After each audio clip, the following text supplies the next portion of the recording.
ពុកខ្ញុំថាចានេះទូសេខ្សែភ្លើងឯហ្នឹងរត់ឡើងទៅមើលគាត់រត់ឡើងមើលហ្មងដល់ទៅយើងពុំអង្គុយចឹងហើយអាធ្មប់ហ្នឹងទល់មុខគ្នាមួយយើងប៉ុន្តែជើងធុកនោះបែកផ្កាភ្លើងភៀកពេញដូចទូសេខ្សែភ្លើងចឹងជុកដូចក្នុងរឿងហ្មងដូចក្នុងរឿងហ្មងអាពុកខ្ញុំអ្នកឃើញតោះមែនតែចឹងបានគាត់ថាកូនឯងធ្វើអីធ្វើតែគាត់មិនសូវហ៊ានមាត់ព្រោះគាត់ជួបផ្ទាល់ខ្លួនគាត់ចឹងណាហើយយើងក៏ចេះតែបន្តទៅមានជួបច្រើនណាខ្ញុំជួបធ្មប់ជួបអាបទៀតអាបខ្ញុំជួបនៅឧដុង្គម្ដងនៅស្រុកម្ដងជួប2ដងអាបអាហ្នឹងជួបតបភ្នែកហើយក៏អ្នកស្រុកភូមិនៅហ្នឹងក៏គេថាមានដែរអាហ្នឹងទៅឧដុង្គការហ្នឹងទៅ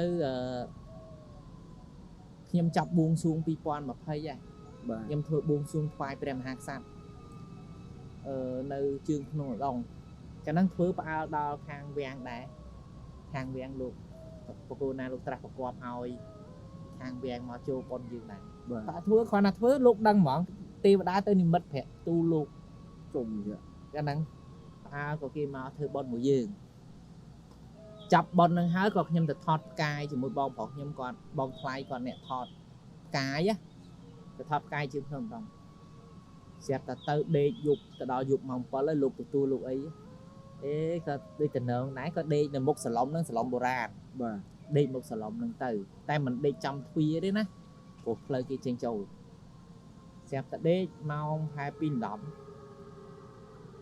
កន្លះទាមាន់គោហើយកបីវាយំព្រមគ្នាហ្មងដេកអត់បានវាយំព្រមគ្នាហើយនៅហ្នឹងមានកងានមានអីទៀតវាគប់ជួនអីវាយំព្រមគ្នាបើវាយំតែមួយវាអត់បញ្ហាទេណាយំជាប់មួយគ្នាមកជាប់គ្នាទាំងព្រមហ្មងដេកអត់បានបងប្រុសខ្ញុំគាត់សម្បុកបាត់ហើយចាំមនុស្សគេមិនដែរខ្វល់អីនោះហើយយើងអ្នកអញ្ចឹងយើងខ្វល់ណាបាទបើភ្នែកខ្វាច់យើងចុះយើងដេកអញ្ចឹងមុខយើងឲ្យវានៅនោះអាបទល់មុខគ្នាគេប្រមសាយើង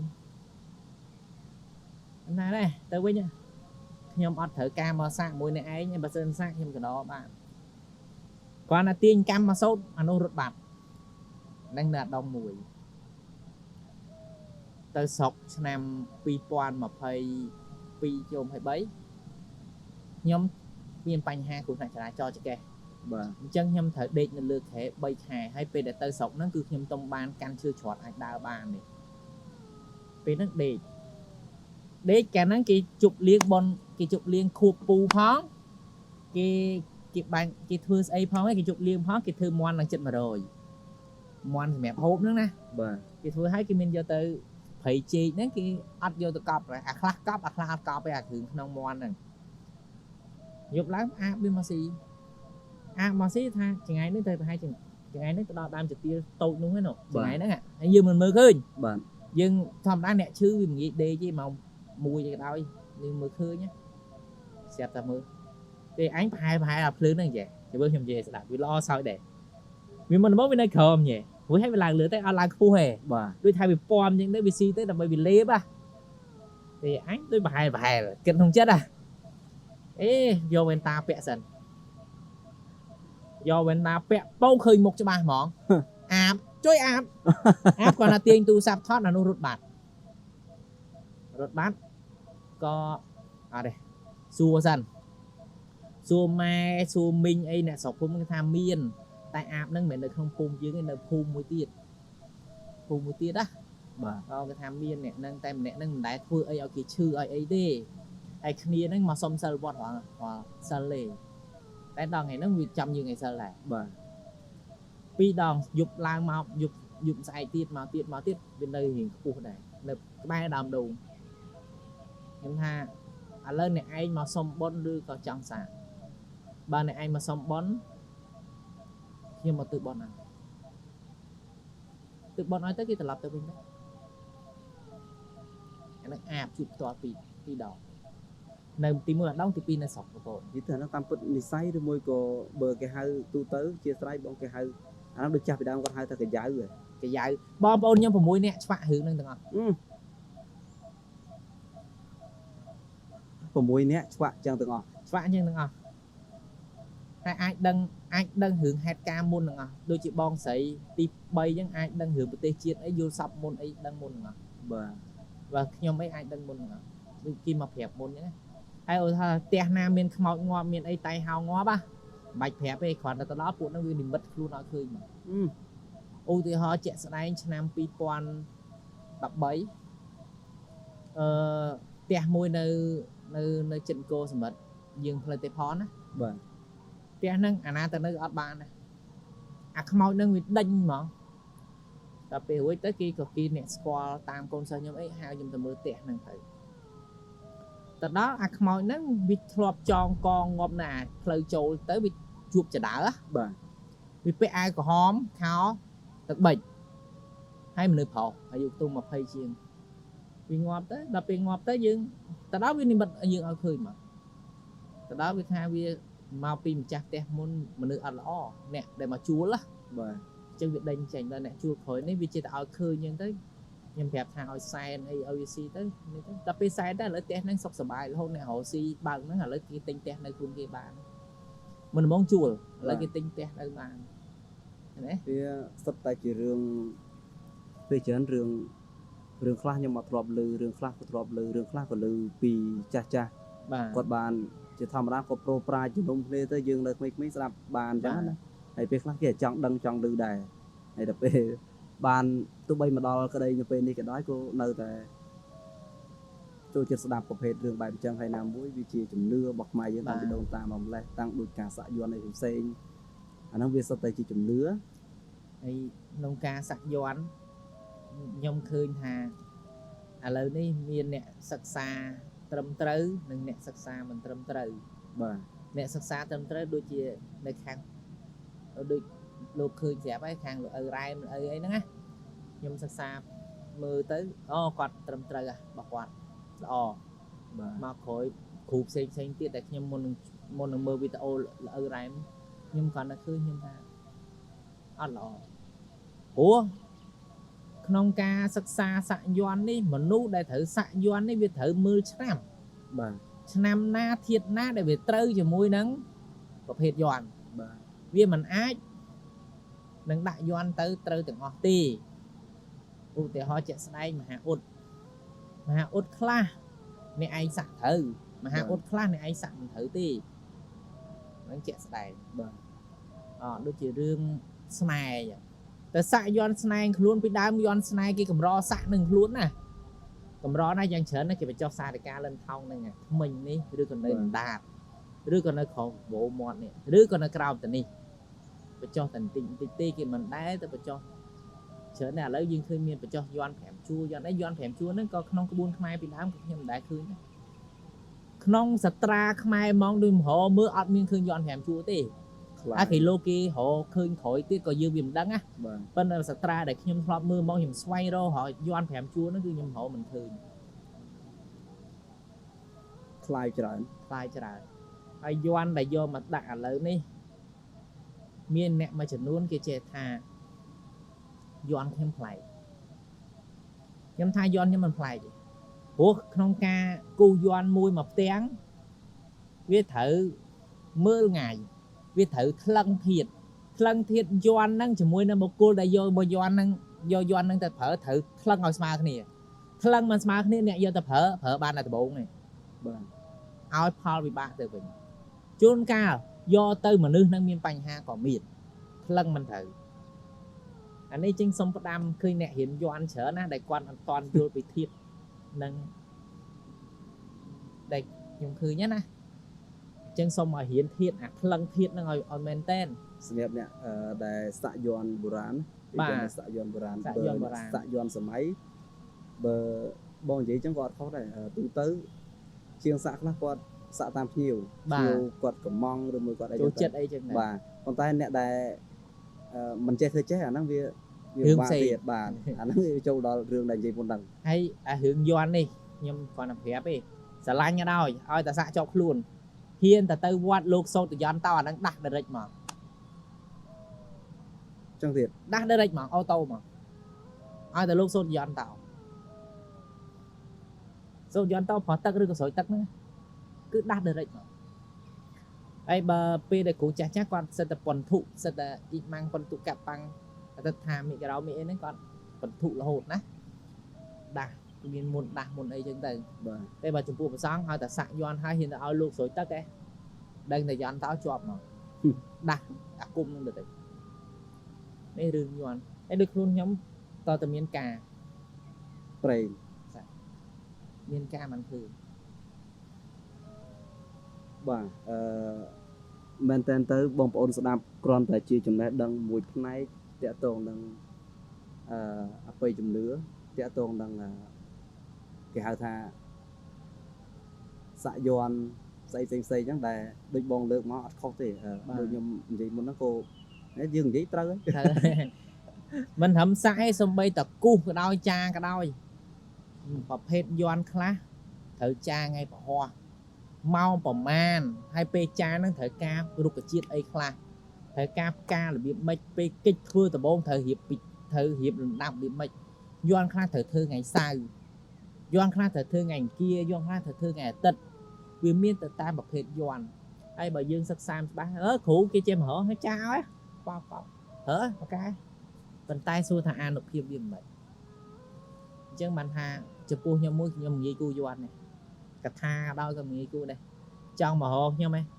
ចាំបានអត់បើចាំបានអូខេបើចាំបានទេដល់គ្រូគេផ្សេងចោលដូចដាស់កថាយ័ន្តថ្ងៃមុនដាស់ជូនតាហ៊ានខាងតាហ៊ានជាង200កថាគាត់ដាស់សិតតែមើលថ្ងៃពេលដាស់ក៏មើលថ្ងៃពេលធ្វើក៏មើលថ្ងៃអត់ថាថ្ងៃហ្នឹងថ្ងៃល្អសម្រាប់ធ្វើសម្រាប់ដាស់អញ្ចឹងត្រូវងើប200យ័ន្ត200កថាហ្នឹងមកគ្រាប់ហ្នឹងណាធ្វើមិនថ្ងៃហ្នឹងឲ្យហើយទាំងអស់ទោះបីដាច់យប់ទល់ម៉ោង2ម៉ោង3យប់ក៏ដោយហើយចាប់ពិធីក៏ដោយក៏ធ្វើយ៉ាងម៉េចឲ្យហើយយ័ន្តហ្នឹងមួយឲ្យទីព្រោះมันបានមហាអ៊ុតមួយគឺយើងត្រូវប្រកាខ្លាំងណាស់បាទហើយសូត្រគាថាមិនមែនចេះតែសូត្រឯណាមួយមេមិនមែន108ចប់ទេណាអ្នកខ្លះថា108ចប់មេខ្លះមហាអ៊ុតខ្លះត្រូវប្រើដល់1800ចប់បានមានអានុភាពប្រកែយកទៅឲ្យមនុស្សនឹងយកទៅប្រើឲ្យវាប្រើបានរហូតហ្មងកុំឲ្យប្រើបានតែមកពីរអាហ្នឹងក៏មានដែរបាទមានមុនខ្លះអាចទៅប្រសិទ្ធិគ្រាន់តែគាថាមួយហ្នឹងហើយគ្រាន់តែគាថាមួយហ្នឹងយកទៅប្រសិទ្ធិជួនកាលសូត្រដល់1000ចប់3ថ្ងៃអីជាប់គ្នាក៏មានដែរគាថាខ្លះសូត្រតែ9ចប់ព្រឹកងាយឲ្យគ្រប់9ថ្ងៃក៏មានដែរអញ្ចឹងយើងប្រភេទអាគមទាំងអស់វាមានអញ្ចឹងគេមានតម្រារបស់គេមកច្បាស់លាស់ត្រឹមត្រូវតាក់ទងនឹងគេមើលដូចមើលក្បួនមើលអីរកការសាក់រកការអីអាតាមពិតខ្មែរយើងបកកែទេបងបាទខ្មែរយើងបកកែហើយបើអ្នកគង់សាច់គង់ឆ្អឹងទៀតត្រូវថ្លឹងតាំងពីធាតុក្នុងឆ្អឹងយើងក្នុងខ្លួនប្រហែលថ្លឹងប្រហែលហើយអាឆ្នាំយកទៅត្រាំនឹងថ្លឹងទៀតថ្លឹងប្រហែលខាំប្រហែលគីឡូអីហ្នឹងដើម្បីឲ្យត្រូវធាតុជាមួយក្នុងខ្លួនយើងទៀតមិនចេះតែត្រាំទៀតហើយអាងត្រាំហ្នឹងត្រូវធ្វើចាបញ្ចុះអីយ៉ាងម៉េចទៀតត្រូវធ្វើថ្ងៃណាគេមានទៀតអានេះសិក្សាលំអិតដែរផ្លៃកាមេរ៉ាមែនផ្លៃគេតាមពិតដល់ពេលស្ដាប់យូរទៅកាន់តែជក់មានន័យថាក្បួនរបស់យើងបើសិនតែគិតទៅធម្មតាបើសិនតែឆ្នាំស្បែកស្វិតឬមួយក៏ឆ្នាំអីអ្នកខ្លះគេគាត់ថាត្រាំដាក់ដឹងត្រាំដឹងតែផឹកហ្នឹងហើយកថាដូចជាចាត្រឹមណូខ្វាក់108ឬមួយក៏អីដែលគេចាដែលលើកយកមេធំដែលត្រូវយកមកដាក់អ្នកខ្លះគេដាក់នៅខ្លួនតែដល់ពេលស្ដាប់បងនិយាយទៅវាទី1សមហេតុផលបាទពិតជាសមហេតុផលបើតាមក្បួនយកតែមែនទែនគឺពិតជាត្រូវធ្វើអញ្ចឹងព្រោះយើងធ្វើតម្រូវតែម្នាក់ឯងបាទហើយពួកគាត់សម្រាប់គ្រូមិនមែនយើងធ្វើចែកអូខេសិស្សណាក៏ត្រូវហ្នឹងវាហៅដូចសឡកកោបាទសឡកោហើយអញ្ចឹងបានណាបើឧទាហរណ៍ទេដូចក្បួនមហាអ៊ុតស្បែកស្វិតស្បែកគង់ណាបាទបើសិនជាធ្វើឲ្យសម្រាប់ទូទៅហ្មងគេមើលថ្ងៃល្អិតណាស់ថ្ងៃហ្នឹងចំថ្ងៃស្អីចំស្អីពេលលាអីតិថិអីខែហ្នឹងខែអីចំណាស់ហើយមុនធ្វើហ្នឹងគេត្រូវដើររករុក្ខជាតិស្អីយកមកថ្លឹងគេមានក្បួនគេថ្លឹងអីសម្បើមណាមិនមែនទេតែធ្វើទេថ្លឹងហ្នឹងបានគេធ្វើរួមបានបាទព្រោះធាតុមនុស្សវាអត់ដូចគ្នាដូចយើងជួនកាលយើងធាតុទឹកច្រើនជាងធាតុដីបាទអ្នកនេះមានធាតុដីច្រើនជាងធាតុភ្លើងអីចឹងយើងត្រូវប្រើអាហ្នឹងណាបាទលៃមិនឲ្យស្មើគ្នា យល់បងអញ្ចឹងភាគច្រើនដែលខ្ញុំស្ដាប់មកវារឿងប្លែកសម្រាប់ខ្ញុំច្រើនដែររឿងប្លែកមិនដឹងថាអ្នកទាំងអស់គ្នាដែលស្ដាប់មករឿងប្លែកដូចខ្ញុំអត់ទេប៉ុន្តែបើសម្រាប់ខ្ញុំអឺ50% ទៅ 60% តាក់ទងនឹងរឿងអស់ដែលគាត់បានលើកឡើងមកសិតតែប្លែកព្រោះទី1ដល់ពេលដែលយើងស្ដាប់ទៅវាចូលកជាវាល្អ បាទ នឹងទី1ចុះបងមានអីជាចុងក្រោយឬមួយក៏បងចង់បន្តបន្ថែមទៀតឬមួយក៏យ៉ាង ហ្នឹង ណា ហើយគាត់ណាប្រាប់ថាចង់ថា ពិសេ យើ ស ងរៀនអីមួយរៀនឲ្យច្បាស់ប្រកបវិជ្ជាហើយយើងត្រូវចេះរៀនរបៀនត្រូវចេះថ្លឹងធៀបមើលធៀប បាទ អាគុំណាខ្លះឧទាហរណ៍ថាគេធ្វើមកយើងគេប្រើធៀបអីយើងត្រូវវាយទៅវិញធៀបអីយើងត្រូវចេះអាហ្នឹង បាទ ហើយបើវាយមកចេះតែប្រើមុនគេថាទៅពីអត់ដឹងគេប្រើធៀបអីមកព្យាបាលអ្នកជំងឺអត់ត្រូវទេ1000ក៏អត់ត្រូវដែរសូនឯង10មេក៏អត់ត្រូវដែរអញ្ចឹងត្រូវដឹងធៀបគេមកប្រើធៀបអីអញ្ចឹងយើងត្រូវត្រឡប់ទៅវិញធៀបអីនឹងទី1ទី2សុំថារៀនអាគមទាំងអស់កុំឲ្យល្មើសគ្រូល្មើសបំរាមល្មើសតំណម បាទ ភាកច្រើនដែលខ្ញុំឃើញក្មេងៗដែលរៀនក្រោយអ្នកខ្លះថាអាយុប៉ុនខ្ញុំចាស់តែខ្ញុំក៏ក្បែរស្អែដែរណា បាទ គេរៀនមើលទៅគេដើម្បីមុខរបរបាត់គុណធម៌ បាទ បាត់តម្លៃជាគ្រូមានន័យថាគ្រូតំណអាហ្នឹងមិនអោយអ្នកឯងធ្វើទេតែអ្នកឯងធ្វើដើម្បីលុយ បាទ អ្នកឯងល្មើសគ្រូហើយអាគុំហ្នឹងអ្នកឯងប្រើបានតែ1 2ទេប្រើតែហ៊ានដល់លើកទី3អាមនុស្សមកចូលយើងវឹបកើតទៅជាអាបកើតទៅជាធ្មប់បែកទៅជាអសូរកាយអ្នកខ្លះបែកដែលយើងឃើញណាមានច្រើនណា បាទ ផ្សេងទៅទៀតវាលែងទៅជាអ្វីដែលជាបរិសុទ្ធពីគ្រូយើងដើមមកហើយ បាទ អញ្ចឹងសូមឲ្យកុំឲ្យល្មើសតំណមអ្វីដែលគ្រូហាមឃាត់មានន័យថាគេដឹងពីចំណុចរបស់យើងបាត់ហើយគ្រូមួយមុននឹងបរៀនសិស្សគេវាយអតៈមើលជើងលេខកូនសិស្សនឹងហើយស្រាប់ បាទ កូនសិស្សនឹងថ្ងៃមុខទៅចេះគេដឹងហើយស្រាប់អញ្ចឹងបានតែគ្រូមួយគេឲ្យតំណមណាសត្រាមួយអ្នកខ្លះឆ្នាំនេះមិនឲ្យប៉ះទេហាមដាច់ខាតអត់ឲ្យប៉ះសត្រាហ្នឹងទេតទៅដល់អាយុប៉ុណ្ណេះមិនឲ្យប៉ះសត្រាក៏មានដែរ មាន នៅមានរឿងច្រើនទៀតតែសុំកុំឲ្យអញ្ចឹងទី3សុំថាមួយកុំឲ្យរៀនមុនខ្មៅច្រើនពេកឥឡូវនេះបច្ចុប្បន្ននេះណារៀនស្នេហ៍ក៏ច្រើនមុនខ្មៅក៏ច្រើនអាយើងអ្នកដែលបរិសុទ្ធនេះយើងចាំតែព្យាបាលគេដោះមិនស្រួលទេណា បាទ ហើយបើយើងខ្លាចបើយើងណាស់តែយើងខ្ជិលមើលទេបើថាយើងទ្រាំត្រែងមើលទេសឹងតែងាប់ខ្លួនឯងក៏មានដែរពេលខ្លះសឹងមកទោះសឹងងាប់ខ្លួនឯងហ្មង បាទ មើលគេសុំកុំឲ្យរៀនអាហ្នឹងច្រើនពេកព្រោះអាពួកអស់ហ្នឹងហើយអាមុនខ្មៅហ្នឹងហើយដែលធ្វើអំពើបន្តគ្នាដែលគេលួយកាក់អាហ្នឹងខ្ញុំថាផលប្រយោជន៍ហ្នឹងថ្ងៃក្រោយវាបាត់តម្លៃខ្លួនឯងចេញពីសង្គមនៅក្នុងស្រុកភូមិលេងហ៊ាននៅតែនៅព្រៃនៅអីចឹងទៅ វាចេះមួយម៉ាត់បកទៅដាក់ទៅជាប់គេទៅហើយអត់ដឹងដោះមិនអាហ្នឹងចេះចងមិនចេះស្រាយ ហើយពីដើម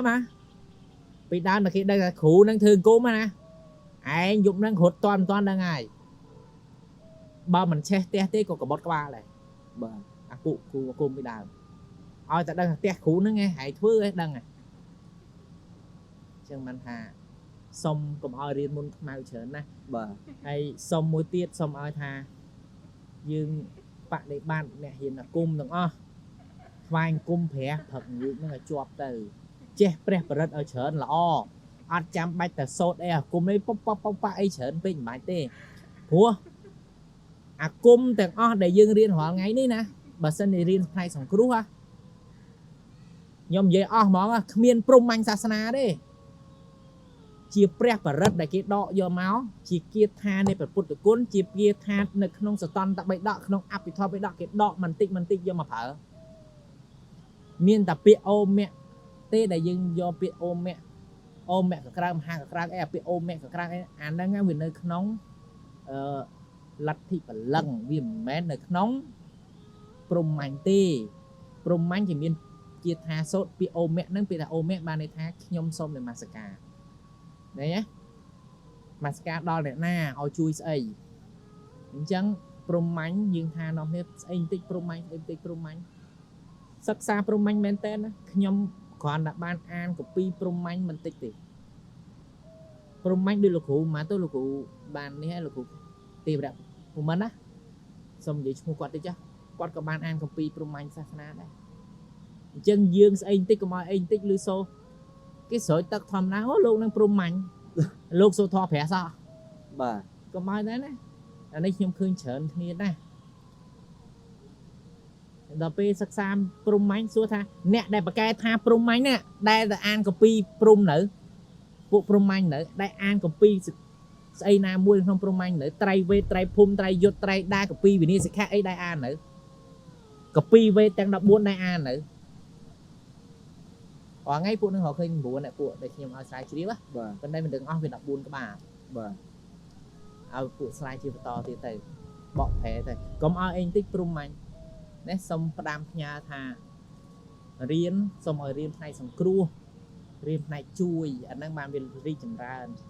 ហើយឃើញគ្រូខ្លះដើម្បីរៀបសការៈវាបាត់បង់តម្លៃគុណធម៌ជាគ្រូអស់ណាស់ហើយមួយទៀតរឿងធាតមួយទៀតគ្រឿងគ្រូឆ្នាំឥឡូវខ្ញុំមិនដឹងមិនទេណាប៉ុន្តែអានេះខ្ញុំទៅរៀនពីវិជ្ជសាស្ត្រខាងឆ្នាំខ្មែរប៉ុន្តែខ្ញុំមិនចេះច្រើនទេគ្រាន់តែបានសិក្ខាសាលាបានយល់ បាទ ហើយយើងយកមកពិសោធន៍ខ្លួនយើងគេសិតតែថ្លឹងតែឆ្នាំទាំងអស់ហ្នឹងអត់យកមកថ្លឹងហូបទៅប៉ះពាល់ថ្លើមប៉ះពាល់ម្រងនោមហាងខ្មែរ បាទ សិតតែថ្លឹងទាំងអស់ហើយទឹកប្រមាណលីត្រអីប្រមាណលីត្រគេវាល់ត្រឹមត្រូវណាស់អញ្ចឹងបានខ្មែរយើងពីដើមខ្លាញ់ឆ្នាំខ្មែរដោយសារគេថ្លឹងមួយច្បាស់លាស់គេមិនចេះតែឲ្យហូបទេអញ្ចឹងអ្នករៀនឆ្នាំខ្មែរក្រោយហ្នឹងក៏សំណុំពរថាឲ្យរៀនថ្លឹងអាហ្នឹង បាទ កុំដល់ចង់ព្យាបាលគេមិនមែនបបឡើងមកក្តាប់អានេះមកក្តាប់នោះមកក្តាប់ទៅជាពុលថ្លើមទៅជាប៉ះពាល់អីផ្សេងណាអញ្ចឹងគេមានរបៀបថ្លឹងខ្ញុំជួបលោកគ្រូសាស្ត្រាចារ្យមួយគាត់នៅសុខាភិបាលផ្នែកឱសថបុរាណគាត់ថាថ្លឹងចិនគេធ្វើត្រូវតែពិតខ្មែរយើងពីដើមក៏មានថ្លឹងដែរតែយើងក្រោយមកចេះតែតគ្នាឃើញជាព្យាបាលឲ្យប៉ុន្តែអត់ដឹងថ្លឹងហើយឆ្នាំខ្លះឧទាហរណ៍លោកឯងឈឺឆ្នាំខ្លះត្រូវមើលឆ្នាំយើងសិនតើរកឆ្នាំនឹងមកប៉ុន្មានមិនចេះតែរកទេណាឧទាហរណ៍ថាដើមចបៃសវាត្រូវជាមួយនឹងរោគដុំសាច់មហារីកអ្នកឯងឆ្នាំអីទៅយកអាសបកដើមចបៃនឹងយកមកថ្លឹងមកប្រមាណទៅកាប់មកប្រមាណហើយទៅនឹងត្រូវដាក់ស្អីខ្លះគេមើលតាមឆ្នាំតាមអីយើងទៀតអញ្ចឹងសូមសិក្សានឹងឲ្យច្បាស់ខ្ញុំចង់សំណូមពរប៉ុណ្្នឹងទេ បាទនិយាយទៅតាក់ទងនឹងសាច់រឿងទាំងអស់សិតតែសាច់រឿងដែលថាលោកអាចារ្យបង អាចារ្យបងគាត់លើកមកតាក់ទងនឹងសាច់រឿងរបស់គាត់ពីច្រើនសិតតែរឿងពិតរបស់គាត់ដែលគាត់តបជួបហើយគាត់ថាបងប្អូនសម្ដាប់នៅពេលរាត្រីឬមួយក៏នៅពេលរងាចឬមួយទៅពេលណាមួយក៏ដោយគ្រាន់តែជាការកំសាន្តជាការជាចំណេះដឹងទូទៅមួយដែលបងគាត់បានចែករំលែកនឹងអាចថា sharing experience ផ្សេងៗចឹងទៅអញ្ចឹងជាចុងក្រោយខ្ញុំបាទស្រៀង ខ្ញុំបាទពេជ្រ បាទសូមជម្រាបលា